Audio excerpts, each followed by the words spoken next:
हाय। तो आज हम लोग स्टार्ट करेंगे फ्रिक्शन। तो पिछले क्लास में हम लोगों ने न्यूटन थर्ड लॉ के ऊपर पूरा स्टडी कर लिया। तो आज से हम लोग फ्रिक्शन स्टार्ट करेंगे। तो फ्रिक्शन क्या है, व्हाट इज फ्रिक्शन? तो हेडिंग दे दो, फ्रिक्शन। फ्रिक्शन मीन्स एक बॉडी ये हॉरिजॉन्टल सरफेस के ऊपर रेस्ट पर है। क्यों रेस्ट पर है? क्योंकि इसका एक डाउनवर्ड फोर्स, जिसको बोलेंगे हम लोग वेट, वो नीचे की तरफ होगा, जिसको हम लोग बोलेंगे W equal to m times G, right. And इसका और एक फोर्स होगा जो अपवर्ड होगा, ठीक है, जो इस सरफेस इसको फोर्स अप्लाई करेगा, इसको बोलेंगे हम लोग नॉर्मल, ठीक है। तो अब हम लोग क्या करेंगे, एक एक्स्ट्रा फोर्स इसके ऊपर अप्लाई करेंगे। पकड़ लेते हैं, इसको हम बोलेंगे F, ठीक है।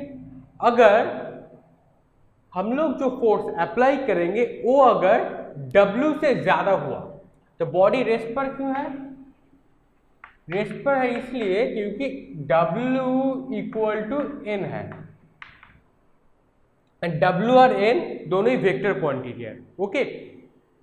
सो रेस्ट पर है इसलिए क्योंकि W और N इक्वल है।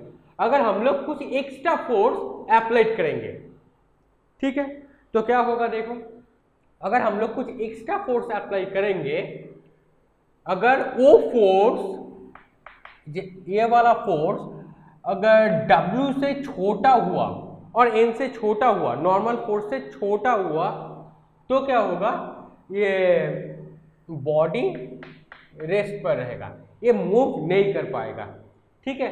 अगर हम लोग ने F का वैल्यू W से ज्यादा करेंगे तो क्या होगा, बॉडी मूव करेगा। तो बॉडी रेस्ट पर क्यों है? क्योंकि इसके ऊपर हम लोग फोर्स अप्लाई करेंगे तो ये सरफेस इसके ऊपर एक ऑपोजिट फोर्स अप्लाई करेगा, ठीक है, जिसको हम लोग बोलेंगे frictional force. There are two types of frictional force.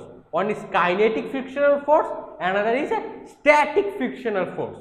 अगर ये बॉडी रेस्ट पर है तो इसके ऊपर जो फ्रिक्शनल फोर्स ऑपोजिट डायरेक्शन पर आएगा वो होगा स्टैटिक फ्रिक्शनल फोर्स, ठीक है। तो ऐसे एज्यूम कर लो, अगर F का वैल्यू Fs से छोटा हुआ स्टैटिक फ्रिक्शनल फोर्स है तो बॉडी रेस्ट पर रहेगा। अगर दोनों इक्वल हो जाएगा तो क्या होगा, मैक्सिमम फोर्स इसे रोकने के लिए, इसे रेस्ट पर रखने के लिए, ये जो आएगा ना स्टैटिक फ्रिक्शनल फोर्स, ये ऑलमोस्ट मैक्सिमम होगा, ठीक है। तो Fs स्टैटिक फ्रिक्शनल फोर्स क्या है, what is static frictional force? Next kinetic भी आएंगे हम लोग, इसको बोलेंगे हम लोग स्टैटिक फ्रिक्शनल फोर्स, क्लियर। तो स्टैटिक फ्रिक्शनल फोर्स क्या होता है, what is static frictional force? So static frictional force Fs is directly proportional to normal force. Normal force क्या होगा, सरफेस इस बॉडी के ऊपर जो अपवर्ड फोर्स देगा उसको बोलेंगे हम लोग normal force. So Fs static frictional force is directly proportional to normal, ठीक है। तो एक प्रोपोर्शनल कांस्टेंट लाएंगे, तो Fs को हटाएंगे तो क्या आएगा, एक K आएगा, जिसको बोलेंगे हम लोग प्रोपोर्शनल कांस्टेंट टाइम्स N। सो प्रोपोर्शनल कांस्टेंट का वैल्यू क्या होगा, तो यहाँ पे अगर ये Fs है मतलब ये स्टैटिक है, स्टैटिक मीन्स बॉडी को रेस्ट पर रखने के लिए बहुत ज्यादा मैक्सिमम ऑपोजिट फोर्स जो होगा, जो ऑपोजिट फोर्स होगा रेस्ट पर रहने के लिए, उसको बोलेंगे स्टैटिक। सो जब ये Fs होगा तब इसका वैल्यू होगा μs times N, okay. So μs is static frictional coefficient, so μs is static frictional coefficient, clear हुआ। तो what is μs? μs is the static frictional coefficient. अगर पकड़ लो ये फोर्स, मेरा फोर्स, इसका जो फोर्स है Fs से ऑपोजिट फोर्स से ज्यादा हो गया, तो बॉडी क्या करेगा, बॉडी अब मोशन पे चला जाएगा, बॉडी अब रेस्ट पर नहीं रहेगा। बॉडी अब मोशन पे चला जाएगा। जब बॉडी मोशन पे चला जाएगा तब स्टैटिक फ्रिक्शनल फोर्स जो सरफेस के साथ एक फ्रिक्शनल फोर्स होगा ना, ये काइनेटिक में चेंज हो जाएगा। स्टैटिक से क्या होगा, अब ये काइनेटिक होगा, जिसको बोलेंगे हम लोग एफ के। तो सिमिलर फॉर्मूला होगा F K is directly proportional to normal, so F K is equal to mu K times normal. So where mu K is kinetic frictional coefficient, so mu K is kinetic frictional coefficient. Okay, तो concept clear हुआ। So mu K and mu S, इसका physics क्या है, what is mu S और what is mu K. अगर ये surface कितना rough और कितना स्मूथ होगा, पकड़ लो ये बहुत ही स्मूथ सरफेस है, तो ये क्या होगा, फ्रिक्शन बहुत ही कम होगा। अब पकड़ लो इसका टचिंग पॉइंट सरफेस के साथ, ये बॉडी का टचिंग पॉइंट अगर इतना छोटा हुआ, छोटा होने से क्या होगा, ये फ्रिक्शन बहुत कम होगा। ज्यादा होने से कांटेक्ट पॉइंट अगर ज्यादा होगा तो क्या होगा, तो म्यू के और म्यू एस चेंज हो जाएगा। तो ये सरफेस के ऊपर डिपेंड करता है, सरफेस कांटेक्ट पॉइंट के ऊपर डिपेंड करता है म्यू एस और म्यू के क्या होगा। अगर लुब्रिकेंट देंगे तो क्या होगा, ये इजीली पास रेस्ट मोशन पे चला जाएगा। ठीक है, तो क्लियर हुआ। ठीक है, अगर इसे नॉर्मल क्या होगा, नॉर्मल को हम लोग W भी बोल सकते हैं क्योंकि both are in opposite direction. ठीक है, तो नेक्स्ट आएगा व्हाट इज रिलेटिव मोशन।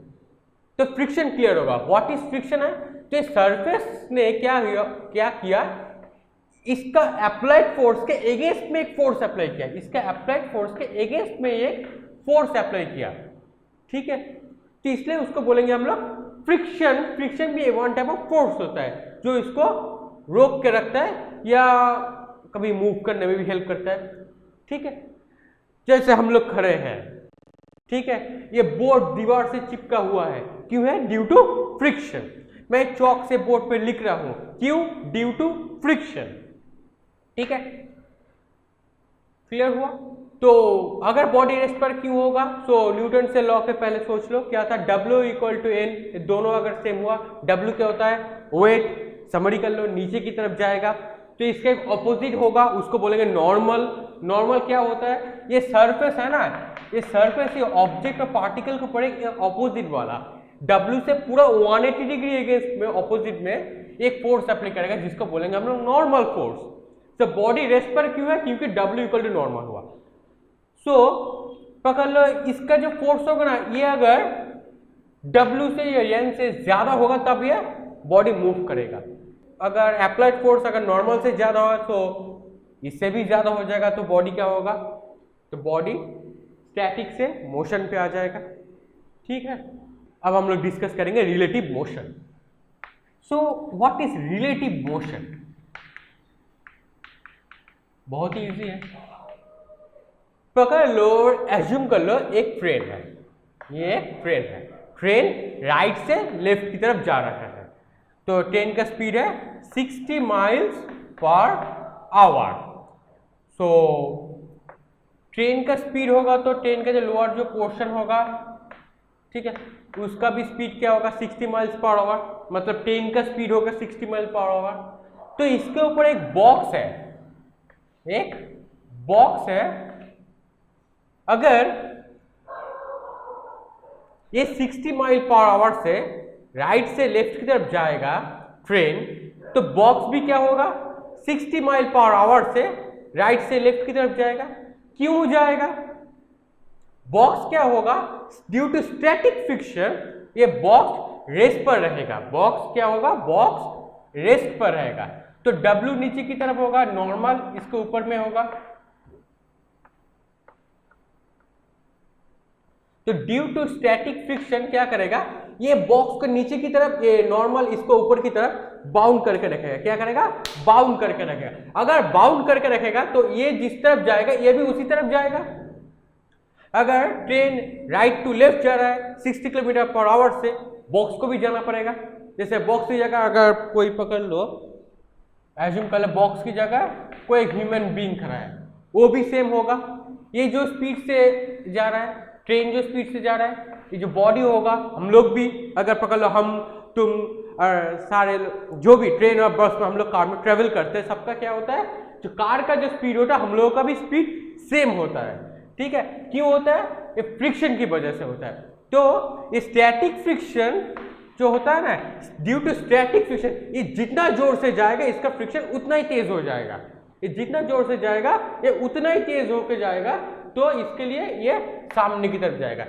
ठीक है, due to static friction FS की वजह से ये चला जाएगा। तो क्या होगा, ये जो जितना रफ होगा ना ये कांटेक्ट पॉइंट, उतने जोर से बाउंड करके रखेगा बॉक्स को। ठीक है, और ये जो एफएस है इसके लिए सामने की तरफ जाएगा। इस मोशन को बोलेंगे हम लोग रिलेटिव मोशन। क्यों रिलेटिव बोलेंगे, क्योंकि ये ट्रेन का स्पीड है 60 माइल्स पर आवर, बॉक्स का नहीं है, ये ह्यूमन बीइंग हम लोगों का नहीं है, ये ह्यूमन बीइंग का स्पीड नहीं है 60 माइल्स पर आवर, ये ट्रेन का स्पीड है 60 माइल पर आवर। तो बॉक्स क्या करेगा, इसके due to static friction, physics क्या बोला, ड्यू टू स्टैटिक फ्रिक्शन और फोर्स की वजह से ये जॉइंट रहेगा, रेस्ट पर रहने की कोशिश करेगा जोर से। ठीक है, अगर रेस्ट पर रहने की कोशिश करेगा तो क्या होगा, ये ट्रेन का जो स्पीड होगा इसका स्पीड भी सेम ही होगा। पकड़ लो अगर ट्रेन बहुत जोर से जा रहा है, हम लोग भी उसके सामने खड़े हैं, तो क्या करते हैं हम लोग पैर से जोर से प्रेशर देने की कोशिश कर रहे हैं। अगर प्रेशर नीचे की तरफ ज़्यादा देंगे तो नॉर्मल फोर्स भी उतना ही ज़्यादा होगा।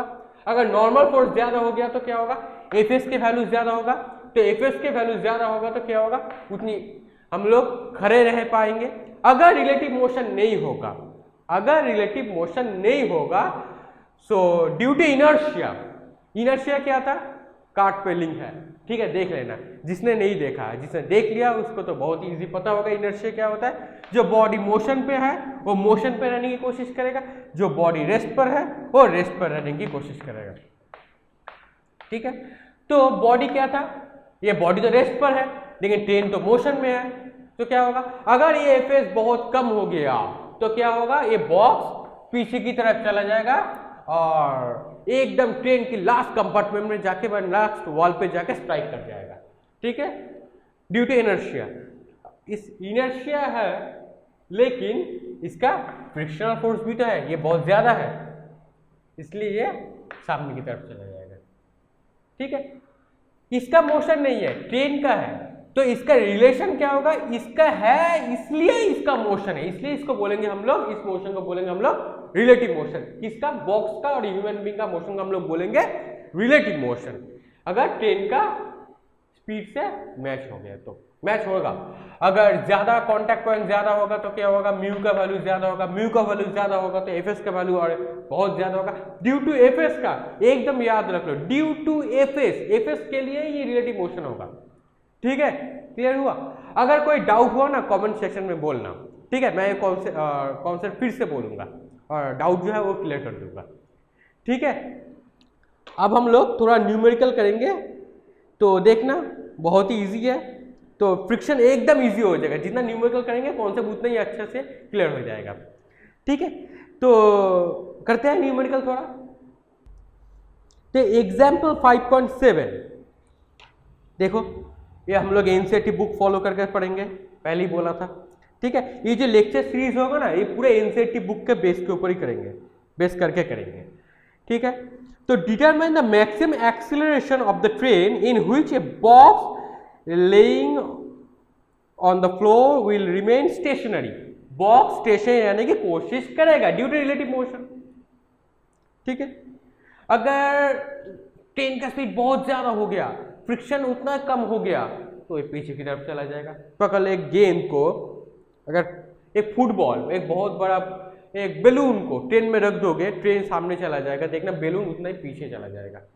ट्रेन सामने चला गया तो बैलून पीछे की तरफ चला जाएगा। ठीक है, ड्यू टू इनर्शिया। तो क्या दिया, determine the maximum acceleration of the train in which box lying on the floor will remain stationery. ठीक है, स्टेशनरी मीन्स रेस्ट पर है, मूव नहीं कर रहा है।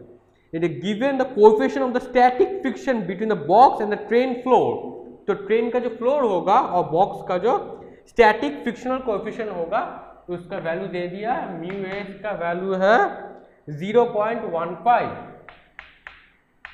ठीक है, तो हम लोग का क्वेश्चन क्या था, तो maximum acceleration of the train with the box lying on the floor. अच्छा, मैक्सिमम एक्सेलरेशन क्या होगा जब तक बॉक्स स्टेशनरी में रहेगा। अगर बहुत जोर से ट्रेन चला जाएगा तो एक से छोटा ही हो जाएगा, अगर एक से छोटा हो गया तो बॉक्स क्या पीछे चला जाएगा, ट्रेन के ऑपोजिट डायरेक्शन में चला जाएगा। ठीक है, तो मैक्सिमम एक्सेलरेशन तक ये बॉक्स स्टेशनरी रहेगा। वो मैक्सिमम एक्सेलरेशन को हम लोगों को कैलकुलेट करना है। इजी है, कैसे करेंगे बोलो। तो हमको पता क्या था formula, S is equal to mu S times N. अगर बॉडी रेस्ट पर रहेगा ड्यूटी स्टेशनरी, क्या होगा, एन इक्वल टू डब्ल्यू। अगर एन इक्वल टू डब्ल्यू और W equal to no that is M G. F S क्या होगा, train जो जिस स्पीड से जा रहा है तो एक्सेलरेशन होगा Newton second law, mass times acceleration, mu S mass times जी।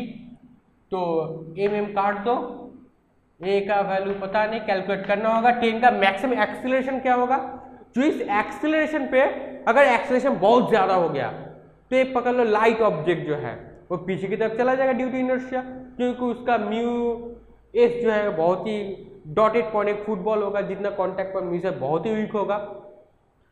अगर बॉडी का मास ज्यादा नहीं होगा तो क्या होगा, वो पीछे की तरफ चला जाएगा। ठीक है, तो मैक्सिमम एक्सेलरेशन क्या होगा ट्रेन का, पकड़ लिया डस्ट रेस्ट पर रहेगा, रेस्ट पर जाएगा, मोशन पे नहीं चला जाएगा, मैक्सिमम एक्सेलरेशन। ठीक है, ये तो नहीं है जो लाइफ टाइम के लिए रह जाएगा, जितना स्पीड हो जाए वो नहीं है, एक बाउंड्री एक लिमिट तो होगा जब तक बॉडी और बॉक्स जो रेस्ट पर रहेगा। ठीक है, वो लिमिट कैलकुलेट करेंगे, ए कितने दूर तक खड़ा रहेगा, इसलिए एफ एस है म्यू एस है। अगर बॉडी मोशन पे चला गया तो एफ एस क्या होगा, एफ के हो जाएगा। ठीक है, तो पता है म्यू एस का वैल्यू क्या है 0.15, जी का वैल्यू क्या होता है 10 दे दो, तो गिवन है क्या 10 दे दो, तो क्या आएगा 1.5। एक्सीलरेशन का ऐसे यूनिट क्या होगा, मीटर पर सेकेंड स्क्वायर। आंसर बहुत इजी था। ठीक है, बहुत ही इजी न्यूमेरिकल है। एक नेक्स्ट न्यूमेरिकल है 5.8।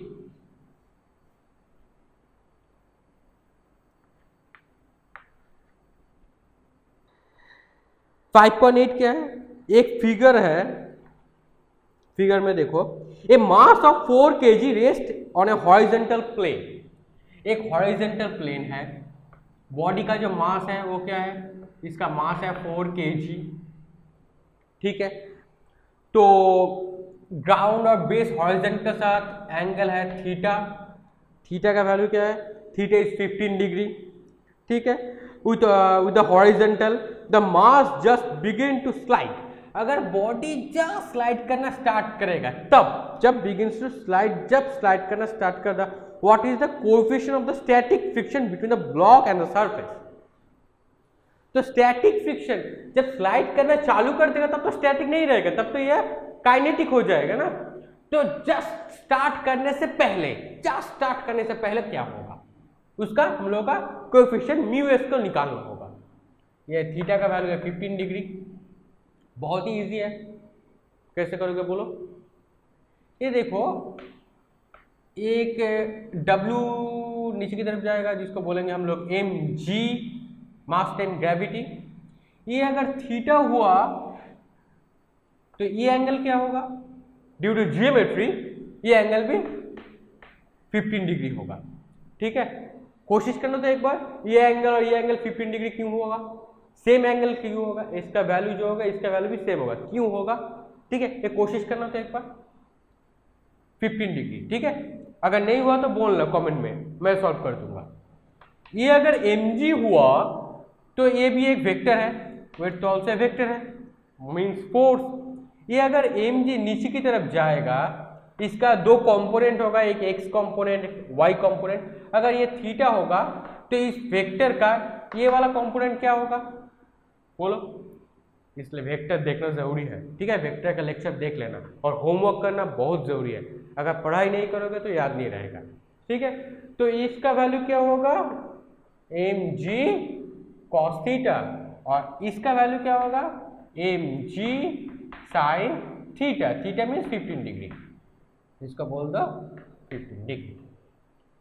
ठीक है, अगर इसको एक फोर्स नीचे की तरफ जाएगा लेकिन रुकने की कोशिश करेगा, ये रुकने की कोशिश में रहेगा, तो ये क्या होगा, यहाँ पे ए फेस होगा एक,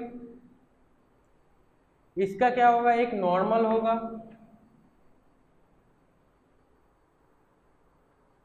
ठीक है, इसका नॉर्मल ऊपर जाएगा, mg हो गया, ए फेस भी निकल गया। अब तो न्यूटन थर्ड लॉ अप्लाई कर दो इन दोनों के ऊपर, तो क्या होगा देखो, a force equal to mg sine 15 degree, यहाँ पे न्यूटन थर्ड लॉ अप्लाई कर दो, नॉर्मल ऊपर पे जाएगा, वो भी एक वेक्टर है, तो नॉर्मल इक्वल टू क्या होगा mg cos 15 डिग्री। तो फॉर्मूला क्या था, F S equal to mu S times normal, हो गया, निकल गया, वैल्यू पुट कर दो, सिंपल सी है, mg sine 15 degree that is mu S का वैल्यू पता नहीं, निकलना होगा mg cos 15 डिग्री, तो mg काट दो, sine 15 degree by cos 15 degree that is equal to mu S, means tan 15 degree mu S. So tan 15 degree क्या होगा, कैलकुलेटर से चेक करो, देखना कैलकुलेटर से करने के बाद आएगा 0.27, तो म्यू एस का वैल्यू क्या निकला 0.27, बहुत ही इजी था। ठीक है, कोशिश करना घर पे एक बार। Next third example 5.9, third example क्या है। ठीक है, अगर कोई डाउट हो ना किसी पोर्शन पे तो कमेंट में बोलना जरूर। ठीक है, what is the acceleration of the block and a trolley system as shown in figure. देखो एक ट्रॉली है, यहाँ पे एक पुली लगा हुआ है, ट्रॉली के साथ पुली रोप से कनेक्टेड है, नीचे की तरफ जाएगा तो क्या होगा, इसमें एक ब्लॉक है, ब्लॉक का मास है 3 kg। ठीक है, सो the trolley system is shown in figure. If the coefficient of the kinetic friction between the trolley and the surface, तो ट्रॉली एंड द सरफेस का काइनेटिक फ्रिक्शन मतलब ये मूव करना चालू कर दिया, तो काइनेटिक फ्रिक्शन का वैल्यू बोल दिया सरफेस और ट्रॉली का बीच का, उसका होगा mu K that is equal to, move कर रहा है इसलिए 0.04। ठीक है, तो what is the tension in the string, तो स्ट्रिंग का टेंशन क्या होगा, ट्रॉली का मास 20 kg, तो पकड़ लो T इस तरफ जाएगा, इसका T इस तरफ जाएगा, बहुत इजी है। तो दो फ्री बॉडी डायग्राम आएगा, एक इस तरफ से एक इस तरफ से, अगर दो फ्री बॉडी डायग्राम को हम लोग कैलकुलेट कर लिया तो हो गया, दो इक्वेशन आ जाएगा, दो इक्वेशन दो अननोन सॉल्व कर लो। सो ट्रॉली अगर मूव करेगा, ट्रॉली अगर मूव करेगा इस डायरेक्शन पे, तो एफ के कौन सी डायरेक्शन पे जाएगा, इस डायरेक्शन पे, तो नीचे की तरफ आएगा फोर्स, तो एक्सीलरेशन भी नीचे की तरफ ही होगा। ठीक है, तो इसका हम लोग अगर फ्री बॉडी डायग्राम बनाएंगे A B D free body diagram, तो क्या होगा, सो डब्ल्यू क्या होगा, नीचे की तरफ जो जाएगा 3 times G that is 30 newton, नीचे की तरफ आ गया, टेंशन पता नहीं क्या होगा। अब देखो ये नीचे की तरफ जाएगा, बहुत इजी है, तो क्या होगा 3a, जो एक्सीलरेशन के नीचे की तरफ जाएगा वो क्या होगा न्यूटन सेकंड लॉ से, मास टाइम्स एक्सीलरेशन, मास क्या है ब्लॉक्स का, इसका मास है 3 kg, 3 into a, इसका हो गया 3a। अगर ये 3a हुआ तो देखो ये नीचे की तरफ, ये नीचे की तरफ, तो 30 newton minus T that is equal to 3a। ये इक्वेशन नंबर 1 इस फ्री बॉडी डायग्राम से। एंड इस फ्री बॉडी डायग्राम से क्या मिलेगा, देखो टेंशन इस तरफ जाएगा, ठीक है, तो एफ के इस तरफ जाएगा, तो एफ के क्या होगा, बोथ आर ऑपोजिट होगा, टी ज्यादा होगा, T minus F K that is equal to 20 into 8। इसका एक्सेलरेशन जो होगा, इसका एक्सेलरेशन भी तो सेम ही होगा। सो टी है, ठीक है, एफ के क्या होगा,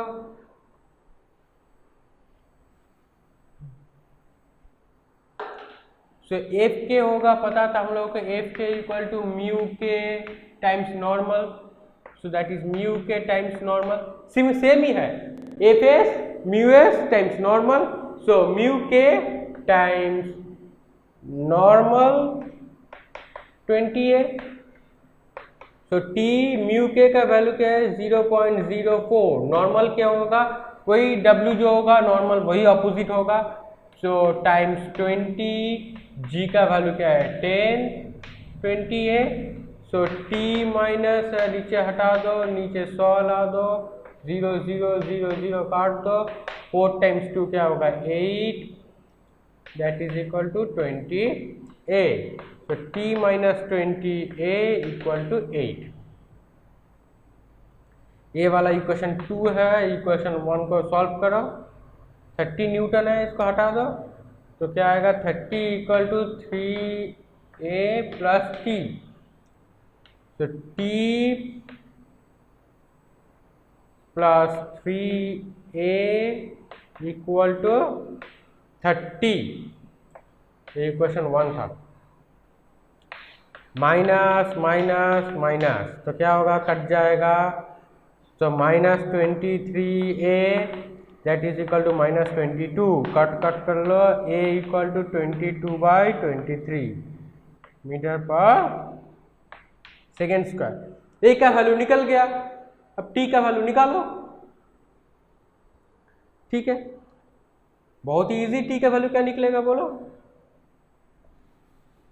ठीक है, बोर्ड पे जगह नहीं है इसलिए पूछ दिया। टी का वैल्यू क्या होगा, ए का जो वैल्यू आया है ना वो पुट कर दो यहाँ पे, ए का जो वैल्यू है यहाँ पे पुट कर दो, so T equal to minus 820 into 22/23, so T equal to 8 plus 440/23, ठीक है। इसे सॉल्व करने के बाद देखना आएगा वैल्यू 27.1 टी। डब्ल्यू का यूनिट क्या होता है, न्यूटन, वो भी एक फोर्स है। टी क्या होगा, ये जो सरफेस है ना इसके ऊपर जो फोर्स अप्लाई किया वो भी तो एक फोर्स है, उसका यूनिट क्या होगा 27.1 न्यूटन, ठीक है।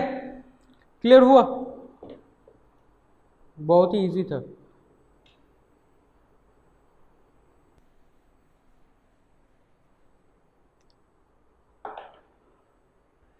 लास्ट, तो अब हम स्टडी करेंगे थोड़ा सा what is rolling friction, page number 103 पे है।